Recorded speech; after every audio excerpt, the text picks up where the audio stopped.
Good morning all of you. Let's begin our chapter number 2, that is polynomial. But before starting we have to recapitulate some of the concepts which we are going to use in our chapter. So the first one is, what is a polynomial? So polynomial is an expression consisting of variables like x and y, constant like 3, minus 2 or 1 by 2. 3 is a positive integer, minus 2 is a negative integer, 1 by 2 is a rational number, or you can say a fraction. So it is an expression which consists of variables, constant and non-negative exponents of variables. So the variable which we are going to use, their exponent has to be a non-negative number. Non-negative number means it can be either 0 or a positive number. It cannot be a negative integer. So the polynomial is an expression which consists of variables, constant, non-negative exponents of variable, which can be combined together using addition, subtraction, multiplication and divisions. So let's take some example. So the first one, this is a constant polynomial of degree 0. Why the degree of this polynomial is 0? Because here the variable can be x, variable can be y, variable can be z. So whatever variable is used here in this polynomial, the highest power of that variable is 0, because x raised to power 0 is equal to 1. So this constant polynomial has a variable which with exponent 0. So that is why the degree of this polynomial is 0, and this polynomial is known as a constant polynomial. Now the second one is our linear polynomial. Linear polynomial, this is a linear polynomial because the highest exponent of variable x, is 1. This is a linear polynomial in one variable because here we are using only one variable. If I am using two variable, then it will become a linear polynomial in two variable, like x plus y plus 3. So this is a linear polynomial in two variables. Similarly, we can make linear polynomial in 3 variable, 4 variable or 5 variable and so on.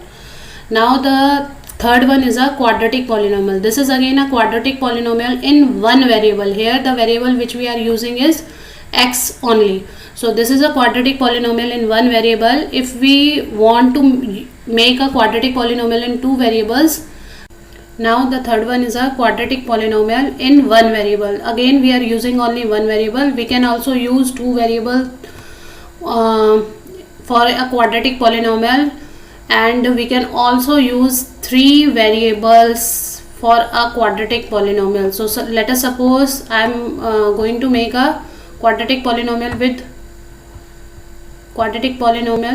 in two variables. So I am writing as x square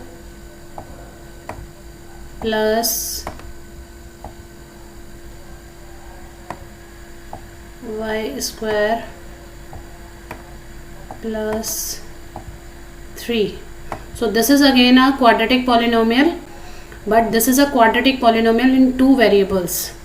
And if we are writing x y plus 3, so this is again a quadratic polynomial because the degree of a polynomial is the combined exponent of both the variable. It is the sum of the exponents of both the variables. So here the exponent of x is 1, or you can say the power of x is 1, the power of y is 1.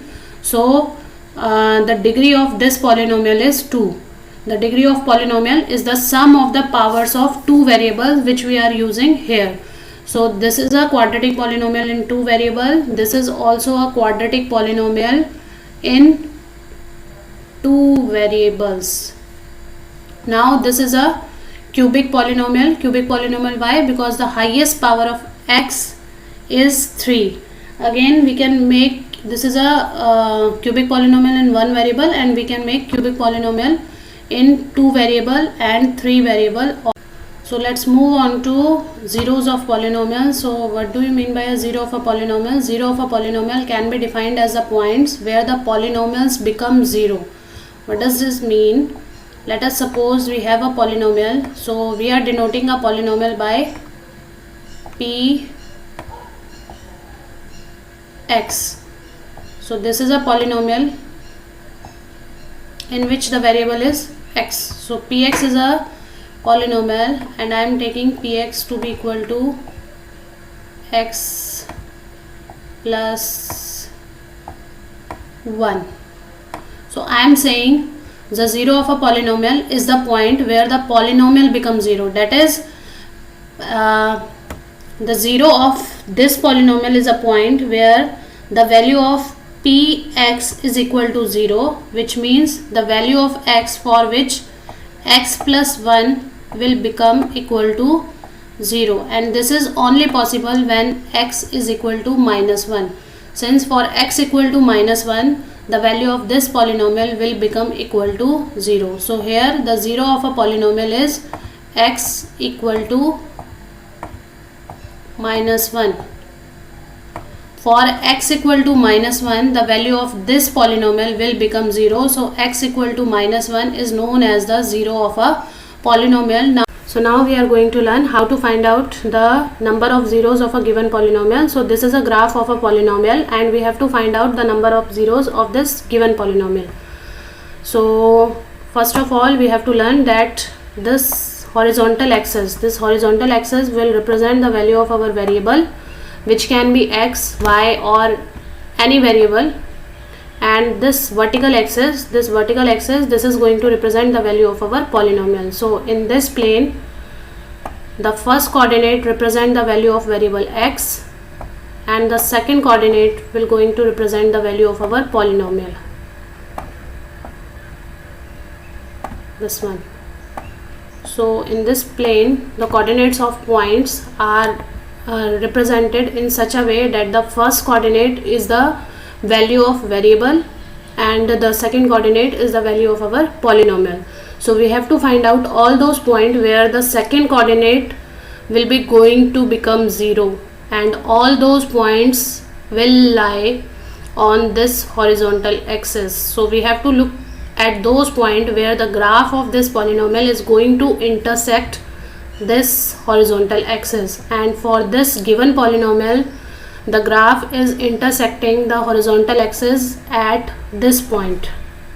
And if you find out the coordinate of this points, then the coordinate comes out to be minus 3,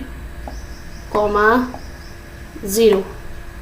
So here the value of variable is minus 3 and the value of polynomial is 0, and